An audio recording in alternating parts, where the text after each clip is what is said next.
up, guys? In today's video, you guys are going to see me meeting Spud Webb.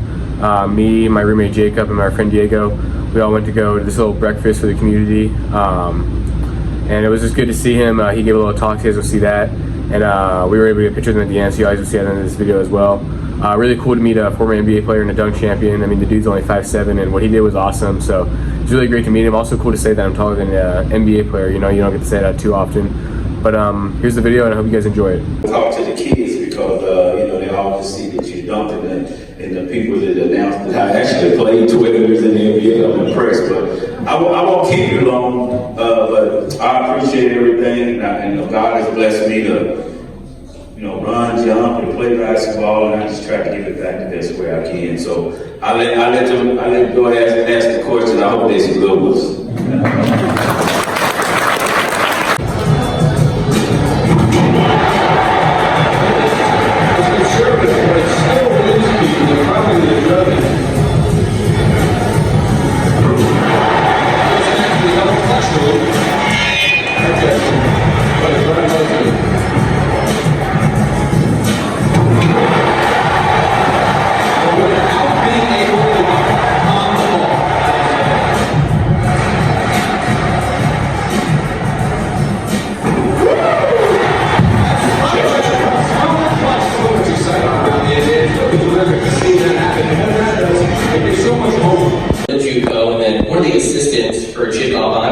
Discovered you at Midland JUCO, and I read the story that you went to the airport and Jim Albano was there with the assistant, and he looked at the assistant and said, "That's Spud Webb, you're fired." Is that true? Yeah, that sounds like Jim Albano. So I'm probably like, I'm probably my height up, say 5'7", but I'm probably like 5'4", probably weigh 120 pounds. I understand why he said that because he stated just one. The older you just start shrinking, man. Yeah. I don't expect he's making 16, got to walk in before. Oh, yeah. So it sounds like Jim Albano personality saying that's Spud Webb, you're fired. Lou Henson was larger than life here, and I feel like Jim Albano was kind of that at North Carolina State. What was it like playing for him? It was fun. It was like, man, he treated you, you know, like you his son. I mean, he was our father, you know, who we go talk to. The assistant coaches and all them. So, but playing for Alabama was really cool because he take you out for not shooting. You know, what coach take you out for not shooting? But we enjoyed his personality. And they just won a national championship, and then you playing for an Italian guy because you know the F-bombs coming left and right. So it was fun playing for Jim Alabama. You played 13 years in the NBA, so on paper it looks easy, but I know the journey was tough, especially after you got drafted and you got cut, you had to find a different team. What was the journey like for you to play 13 years in the NBA? Yeah, that journey didn't come in because when I first came in the NBA, trying out, wasn't the guy my size playing, so there wasn't no room for 5'7", 150-pound point guard, right? So I got drafted by Detroit, but then I never went there, so I got a free agent with Atlanta. So this agent called me, Bill Blakely. I mean, some of the coaches might know Bill Blakely. He coached Dallas Shepard in Texas State. He came, he asked me to come to his office. He said, these teams want to sign you, but the Gold Tribers want you to play on the Gold Tribers. I'm a little kid from the West Dallas Projects. I want to play in the NBA because I didn't see Dr. J, so I said, I want to go try for the NBA and end up making Atlanta.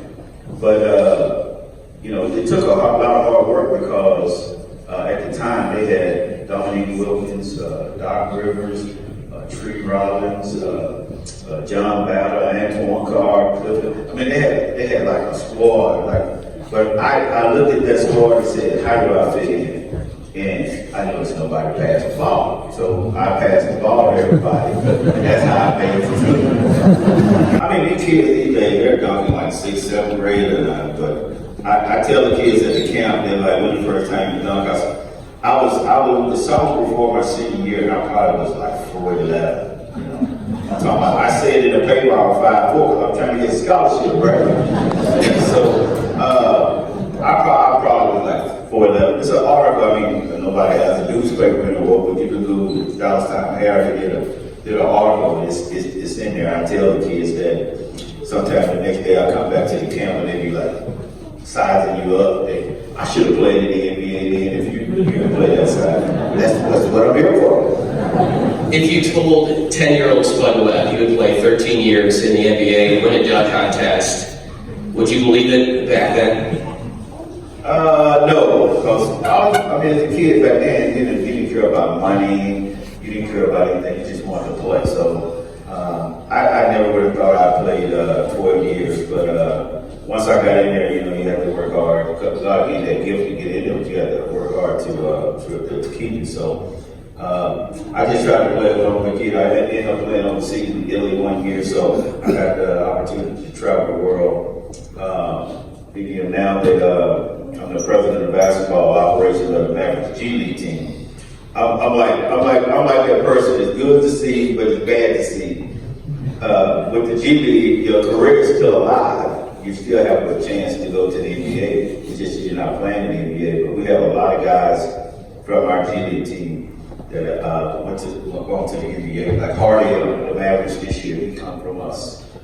So I like it because we get to work with the interns, keeping them jobs. Like want to learn about professional teams, coaching, and all that stuff. Not along with that. I love it down there. I've been down there 10 years. Mark Cuban bought our team about 3 years ago, and he was like, you want to come up to the Mavericks? I'm like, y'all actually work up there. We have fun. We have fun in the G League because we're so family friendly that we like every game we call ourselves collective. We have different legends, like we have boys club, like boys and girls club night. We have cancer night, military night. Every night is something different that we shine a light. So I love it down there because we in the community, we with the kids all the time. So I make sure that the Boys and Girls Club is invested because every game we try to take over like 50 to 100 tickets to the Boys Club, give away our players like that. Message to those kids in the back about chasing dreams and never giving up. I can't talk to Alex. He already. His guys, just keep working hard. The Boys Club, Girls Club, teach you that respect and being a mentor to other kids. Just work hard. If that's what you want to do, work hard at getting better. So you can be prepared in life. That's what I always tell the kids, work hard. I mean, we just don't show up in shorts and they pay you millions of dollars. We work hard to get there. Yeah, I graduated from school. I that's how I started 1 year. One guy didn't have the courage to play, and I ended up playing the first game and scoring 20 points.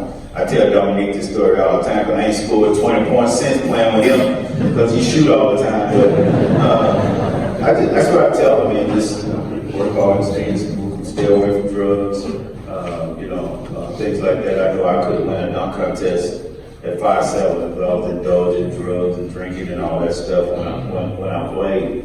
It's funny about the dunk contest. Everybody asks you about that, but I was a 22-year-old rookie, so I was like happy to be on the NBA team, and they asked me to be in the dunk contest, and I knew the repertoire of dunks I could do. They probably didn't know.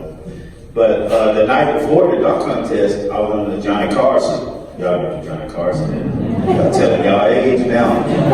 The one show I did, the Johnny Carson show. If you was on the Johnny Carson show, you know you're doing something right. So I was on there the night before the dunk contest and come back in Dallas. Lucky I was 22-year-old, didn't need no rest and stuff like that. But it was a joy to win the dunk contest because it's a couple. Like when you finish playing and they reach your stats, it's a couple things that you'll be proud of. So I led the league in free throw percentage 1 year. So those are the things that I work hard on to get. Dr. Rivers told me, like, you're gonna be on this team, rookie, you gotta learn to shoot free throws. Okay? So I shot 92% 1 year, which was the best free throw percentage that year. And it was like, who won it the year before was like Larry Bird, 3 years ago, Reggie Miller, Chris Jackson, all of them did the Spud Webb, right? and nobody knows that. They just think the dunk contest.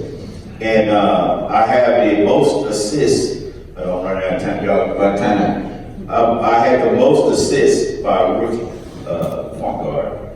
in the NBA history. I'm about to jinx it because I never bring it up because, you know, some stats you don't want people to break, right? So 18 assists for a rookie in a playoff game against the bad boy Detroit. They supposed to be so bad.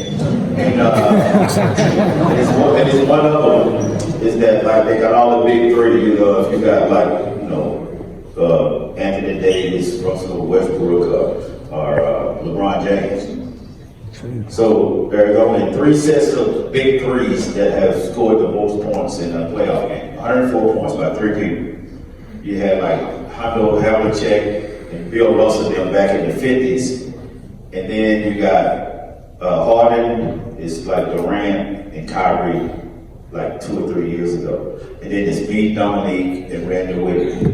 They're the only big three that ever scored 104 points in a playoff game. And I